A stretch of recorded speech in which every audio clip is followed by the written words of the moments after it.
کہنے لگے فاطمہ میں جہنم کی آگ برداشت نہیں کر سکتا. اس طرح ان کا طرز خلافت تھا.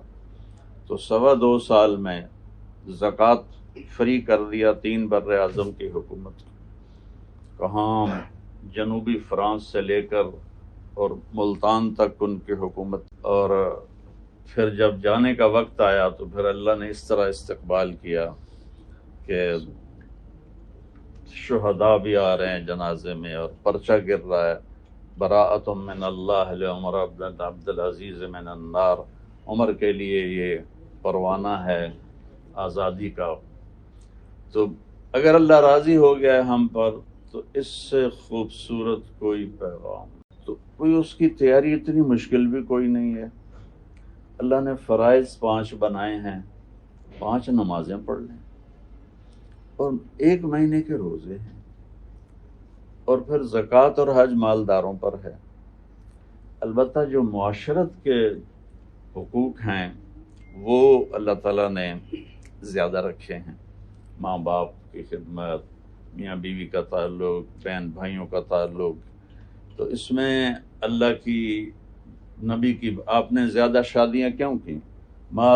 ما تزوجت وما زوجت الا بوحی نزل به جبریل.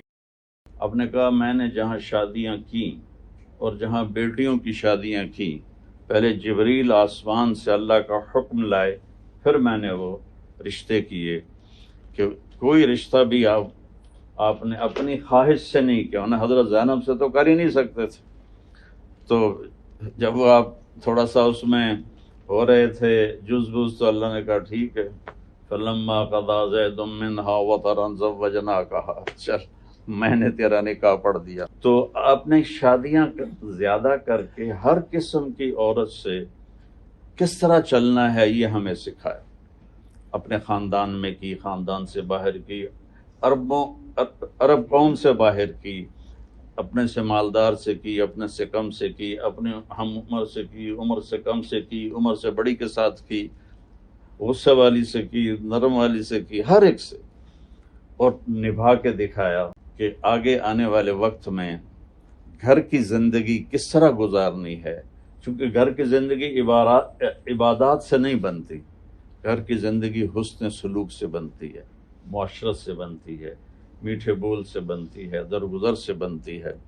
پھر اس میں جو سب سے نازک رشتہ ہے جو ٹوٹ جاتا ہے، باقی رشتے ٹوٹتے نہیں، چاہے وہ اچھا یا برا ہے، بیٹا ہے باپ ہے، یہ رشتہ باقی ہے نہیں ٹوٹ سکتا. لیکن خامند اور بیوی کا رشتہ ایسا ہے جو اہم ایسا ہے کہ پہلا رشتہ آدم اور حوا میاں بیوی، اور آخری رشتہ دنیا میں بھی میاں بیوی. شادیاں ہو گئیں بچوں کی، بچیوں کی، ماں اکیلی بیٹھی ہے، باپ اکیلا بیٹھا ہوا ہے، اور جنت میں بھی پھر میاں بیوی. تو اس رشتے کی اہمیت کے پیش خاطر جتنی آیات اللہ نے اتاری ہیں کسی بھی رشتے کے لیے اتنی آیات نہیں ہیں.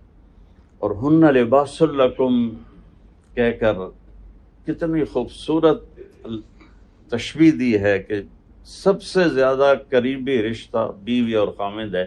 چونکہ یہ میرا لباس ہو یا مفتی صاحب دامت برکاتہم کا لباس ہو، جسم کے سب سے زیادہ قریب. اس میں کوئی چیز اگر کہیں کوئی مچھر داخل ہو جائے، مکھی داخل ہو جائے، کوئی تنکا اندر چلا جائے تو تھوڑی سی نا خلش پیدا ہوتی ہے. یعنی اتنا سا بھی کوئی اور داخل نہیں ہو سکتا. جب ازواج مطہرات نے مل کر حضرت فاطمہ کو اپنا بنایا ترجمان کہ جا کے بات کرو کہ عائشہ کو ترجیح دی جاتی ہے رضی اللہ تعالیٰ عنہ، اور ہمیں ذرا پیچھے کیا جاتا ہے، کیونکہ صحابہ ہدایہ حضرت عائشہ کی باری پر دیتے تھے کہ اللہ کے نبی خوش ہوں گے، اور تو باقی ازواج تھوڑا اس کو محسوس کیا. تو جب حضرت فاطمہ آئیں تو وہ ایک لحاف میں تھے حضرت عائشہ اور اللہ کے نبی. تو آپ نے کہا فاطمہ بضعۃ منی من اغضبها من آذاها فقد آذانی، کہ یا رسول اللہ ان ازواجک یتکلمن فی بنت ابی بکر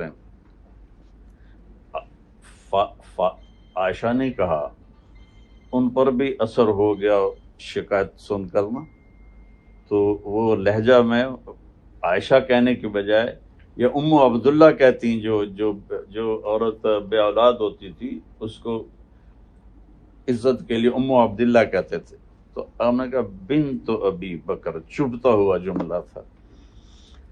تو آپ نے فرمایا بیٹا کیا تجھے یہ پسند ہے جس سے تیرا باپ محبت کرے تو بھی اس سے محبت کرے؟ کہا جی بالکل۔ کہا پھر مجھے عائشہ سے محبت۔ تو حضرت فاطمہ واپس چلی گئی ہیں، کہا بھائی آپ پہ نبڑ لو، میرے واسطہ کم نہیں ہے۔ تو اللہ نے ان رشتوں کو بہت خوبصورت بنایا ہے، اس میں دین کے احکام بہت زیادہ ہیں۔ ہدایہ کی ایک جلد ہے عبادات، باقی 3 جلدیں معاملات ہیں۔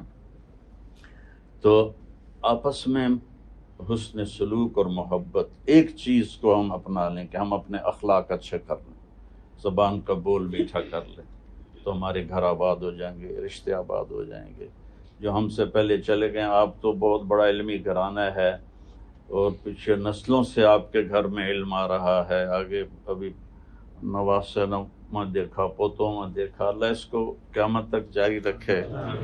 میں تو ایک بہت ہی جاہل ذمہ دار خاندان سے اللہ تعالیٰ نے یہ تبلیغ کو ذریعہ بنایا اپنے فضل سے، اور اس طرف رخ پھیرا۔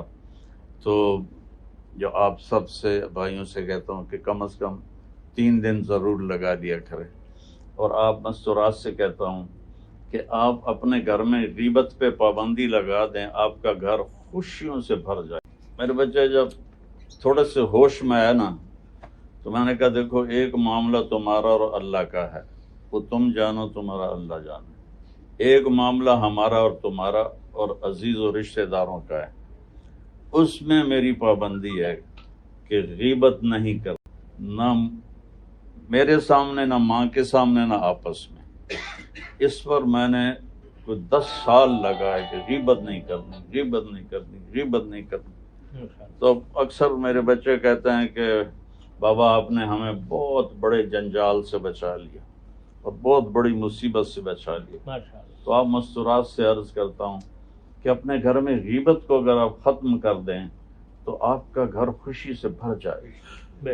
اللہ تعالیٰ کسی کو کوئی نعمت دے تو اس پہ حسد کی بجائے اس کے لیے دعا کرے، تو آپ کو کبھی کوئی کسی قسم کی رنجش نہیں ہوگی۔ یہ چند ایک گزارشات ہیں، اللہ تعالیٰ میری حاضری قبول فرمائے۔ مفتی صاحب دعا فرما دیں۔